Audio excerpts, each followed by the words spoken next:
Hello everybody, Hollywood John here. I hope you're doing well. I'm here in an Airbnb condo that I'm renting since all my properties, thankfully, are rented out. Even though we're in the midst of this COVID-19 uncertainty, I'm very thankful that all my properties are fully rented. So today I wanted to talk about Airbnb Arbitrage. I know there's a lot of courses, there's a lot of channels, there's a lot of chatter about taking advantage of Airbnb opportunities in your community by renting apartments and then furnishing them and then putting them for rent on Airbnb and keeping the profit between your rent and expenses and the rent that you would charge on Airbnb. So why do they call it arbitrage? What's arbitrage? It's like a highfalutin Wall Street term for exploiting inefficiencies in a market. For instance, I'm gonna give a really weird but simple example. Say someone's buying dirt for $1,000 a truckload and someone's selling dirt for $500 a truckload. So you get your truck, you go to the dirt lot that's selling dirt for $500 a truckload, you load up the truck, you drive it across town to the people who are buying dirt for $1,000 a truckload, and you make $500 every trip. Okay, that's what arbitrage means. You're exploiting that inefficiency in the dirt market until the dirt buyer and the dirt seller figure out about each other and they make their own deal and cut you out of the market. Okay, so that's why these inefficiencies don't really last for very long. So what I've discovered is kind of it's a little bit of an adjustment on the traditional Airbnb arbitrage, something that I think could work well, especially for a first-time investor or a first-time home buyer. It's not nearly as risky as renting 3, 4, 5 apartments on your credit report, furnishing all 3, 4, or 5 of them and putting them up on Airbnb. What happens if you have 5 apartments and Corona hits and no one wants to rent your apartments? You're still on the hook for the rent. So do you want those evictions to be on your credit report? I know I wouldn't. So here is my adjusted Airbnb arbitrage for first-time investors or first-time home buyers. Buy a house, okay, a single-family house. You know, big homie Ben Mala explains how to do it with only 3% down. I think even you can get it with no money down if you apply for certain government grants and loans, things like that, to help people buy their first home. See, the government wants you to buy a home because they can tax you and you're less apt to move around. They know where you are, you own that home. So they tax you, every year. It really spurs the economy. You're paying insurance, you're paying maintenance people to work on it, upkeep. So they kind of make it easy. There's, all things being equal, generally speaking, they make it easy for you to buy a home. So what you want to do is you want to buy a home in an area where there's some sort of short-term rental demand. It doesn't have to be big demand, but something. There's some demand for Airbnb properties, okay? Find a house with a pool or some amenities that make it look desirable for Airbnb, right? If it's just any old house that doesn't have any real short-term rental appeal, the only way you really could compete is by lowering your price. That's, making a nightly rate lower than everybody else. We don't want to do that. We want to make money. We don't want the house occupied 30 days out of the month just to make a little bit of money. We want to make sure we could charge a nice, healthy market rent for the property. Okay, so get yourself a house, amenities, make it look nice with a pool. 3 bedrooms or 4 bedrooms. A couple bathrooms. Nice from the outside. It looks nice on the inside. Doesn't have to be luxurious, but a pool would do the trick. Okay, a nice in-ground pool will do the trick. Okay, make sure the fence looks nice and not broken down or anything. You buy the house, okay, and avoid doing like a duplex or a triplex or a fourplex. It really needs to be its own house with its own yard with a pool. That's the most general style for this specific investing strategy.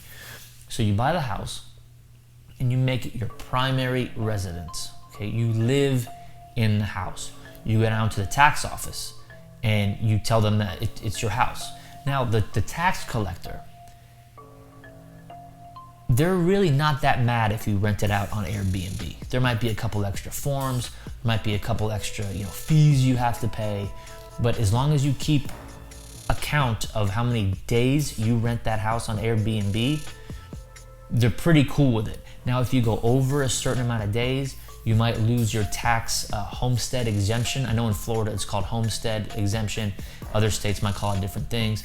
But your primary residence is generally taxed at a much, much, much, much lower rate than any investment properties, because they want people, if you're investing in a property as a pure investment, they make sure and collect as much taxes as they can. But if it's your home, if it's your family home, they don't tax you that bad on it compared to an investment property.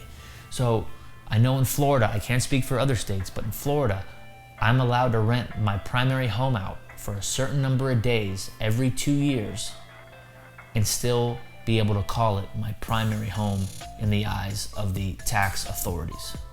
Okay? If I go over that many days, then they raise my taxes a lot. Okay? So if you keep account of your Airbnb calendar or your Vrbo calendar or your short-term rental calendar, and you're sure not to go over that many days, and some states it might be a different amount of days, some might give you more days, some states might give you less days.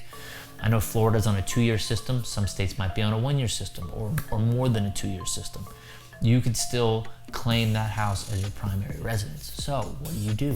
You put your property on the short-term rental websites. Let's say some houses, comparable houses to yours, 3 bedrooms with a pool, rent for $200 a night. All right, you put yours up for $230 a night, a little bit over what everyone else is charging, right? Then when people go to book it, say someone books your house for 5 days at $250 a day, that's $1,250. So what you do before you put it up for rent on these sites is you go on Airbnb, you look for a 1-bedroom condo that's for rent on a nightly basis. Some might be $30 a night, $40 a night, $50 a night, $60 a night, right? It's a lot lower than your $200, $250, $300 a night that you could get with your property. And you save those condos to your favorites folder on your Airbnb site that you use to book Airbnbs for your vacations and travel, so that when someone books your property, you accept the booking, then you go on to your Airbnb as a traveler and book yourself a condo on Airbnb for the same days that the people will be in your house, and you're making that spread. Now, is it without hard work? No, it's hard work to do that, because you have to move your stuff into the garage storage lockers and stuff like that, because you don't want people using like your clothes and stuff like that, right? And yes, it's your family home, so people are going to be sitting on the couches, sleeping on the beds and stuff. It works best if you have a small family, you get a bigger house, so you have some spare bedrooms that you're not using all the time, that are meant kind of for the Airbnb guests.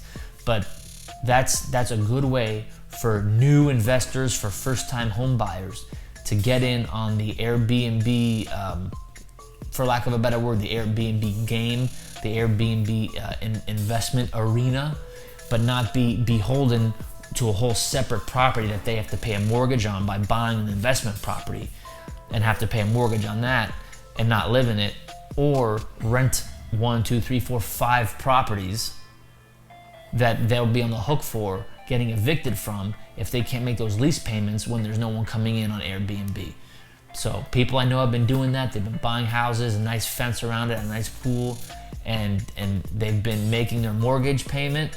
They've been making their electric bill, all their expenses, plus $1,000 or $2,000 a month in profit. And that's a good base. It's a good foundation to start buying more properties, because you already got money coming in from one. Then you could buy another one and another one and another one. Okay. Hope that was informative. Let me know in the comments what you think, and I'll catch you next time.